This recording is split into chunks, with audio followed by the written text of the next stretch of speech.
Good morning, set 5. Today you guys are going to be working on the Justinian and Theodora body paragraph that we began analyzing the documents in class. Okay, so you're going to find your assignment right here. It says set 5 only.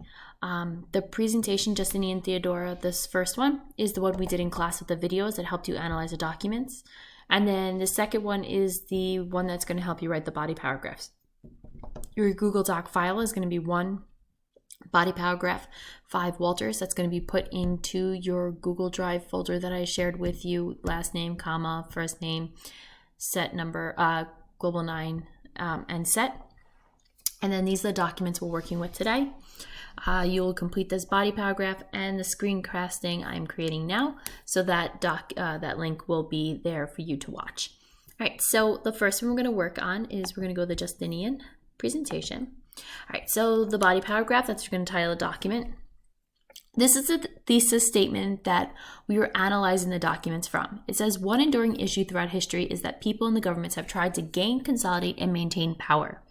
This desire to get and keep power is a significant enduring issue because individuals and states since the beginning of human history to today have sought power, and people all over the world have been impacted by the short and long-term effects of the methods used to gain, consolidate, and maintain power. Evidence of the people's thirst for power and the strategies they have used to keep it can be seen in the Byzantine Empire under the reign of Justinian and Theodora, the British Empire, and the rule. So something that we need to look at first. Here is the thesis statement, okay? This is the statement in which we are going to be using to write our body paragraph, or our body paragraphs. Our first body paragraph is going to be the Byzantine Empire and the reign of Justinian. The second body paragraph is going to be the British Empire, which you're not going to write because we haven't learned about it. And then the third body paragraph is the Russian Revolution, which you're not going to write because we haven't learned about that. We're just focusing on the documents we analyzed in class, the Byzantine Empire under the reign of Justinian and Theodora. We're going to be looking at the people's thirst for power. I'll highlight that.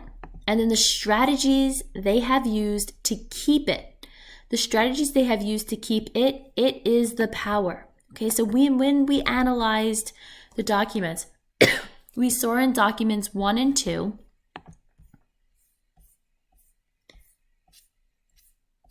documents 1, we saw that Justinian and Theodora were trying to maintain Constantinople right here. Their goal was to maintain that land because for economic purposes. They did that through military conquest. They did that through war. Document 2, the Nika riots, we talk about those, and how they used their army to push away the rioters.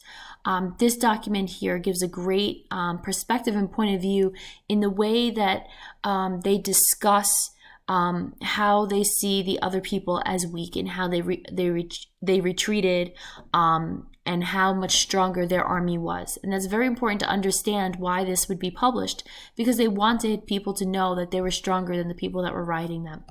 Then in documents 3, we have Justinian's Code. Document 3b, we have Justinian's Code. And document 4, religious order and prosecution. The one thing that a lot of people miss is that Justinian, the Emperor of Byzantine Empire, appointed leaders of the Eastern Orthodox Church, and he was considered Jesus on the earth. He considered himself Jesus on the earth. When we looked at the European feudal manners, the Pope was the highest above the Emperor or the King. And then above the Pope was God, who was giving them orders or helping them make those decisions through religious doctrine.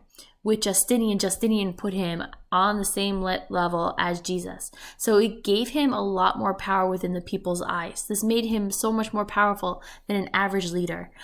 This helped him spread Christianity. Ironically, the thing that ended the Byzantine Empire was a plague, which was a pandemic, and killed a lot of people. Disease is what impacted Justinian and Theodora, and they did blame religion for the disease and the people's reactions in that time period. Things that we now know was not an issue for modern day. So we're going to be looking at those 4 documents. Those 4 documents are going to help us write our body paragraph. We need to find the she to support how Justinian and Theodora maintained and consolidated the Byzantine Empire. In documents 1 and 2, they talk about their military power. So we can use military power. In document 3 and 4, they talk about laws based on religion.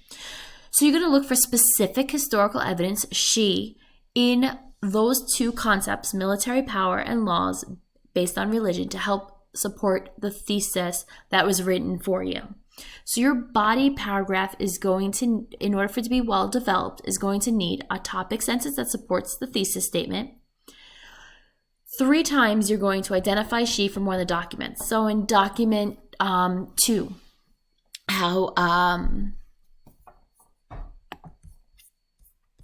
in document 2, it talks about how their army was much more powerful, how trusted friends rooted in the blues to people in Constantinople were divided among these lines within the in the Hippodrome.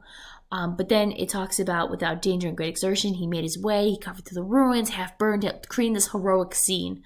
And that's what you're going to use for your document to show the strength of the Byzantine Empire and their military. Their military stood up to the Nika rioters instead of receding. How does this show? So after you use that support, explain how the she supports the thesis. How does this show their thirst for power? And how does it show the strategies they had to use to keep it?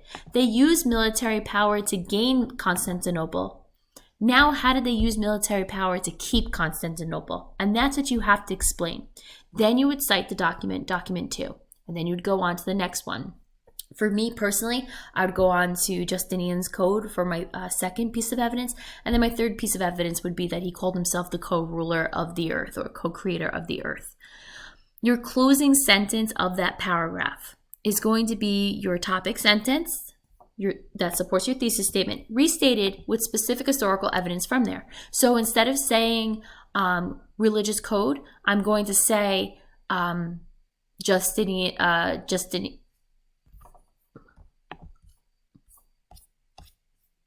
Justinian's code. I don't know why I forgot that. Justinian's code, but you guys know me by now. I'm going to use that.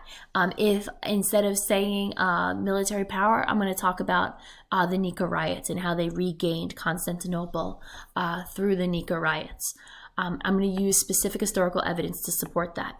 That body paragraph is going to be written on a Google Doc. So what you're going to do is you're going to open up a beautiful new Google Doc.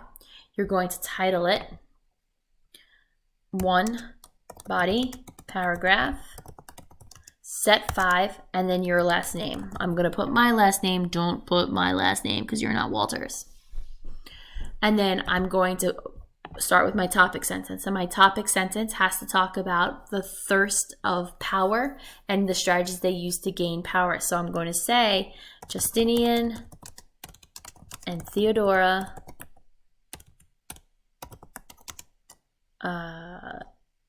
co-emperors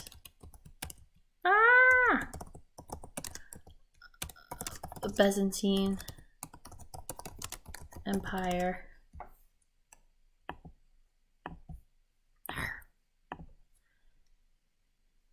use military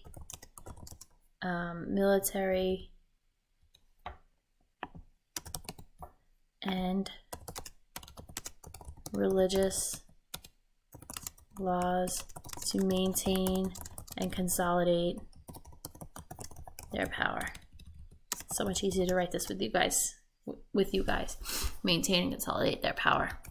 And then I'm going to support this with 3 documents and explain how those 3 documents show that these co-emperors, Justinian and Theodora, use this for their thirst of power. And like thirst means like that they desire. Imagine being like so dehydrated and all you want is a drink of water. And when you get that drink of water, you just guzzle it down. That's the same type of feeling that you have to give with these documents when you're using it to support their body paragraphs.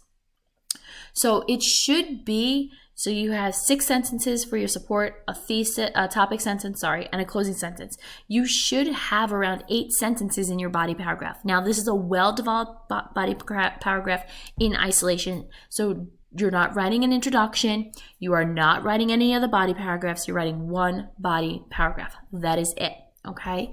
So when you're done with it, you're going to hit O first.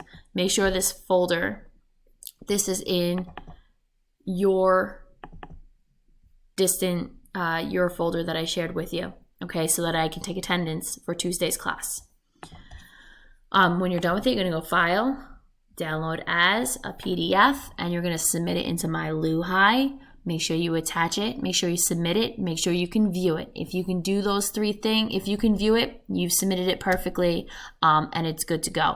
And that is it. Have a great day, guys. Bye.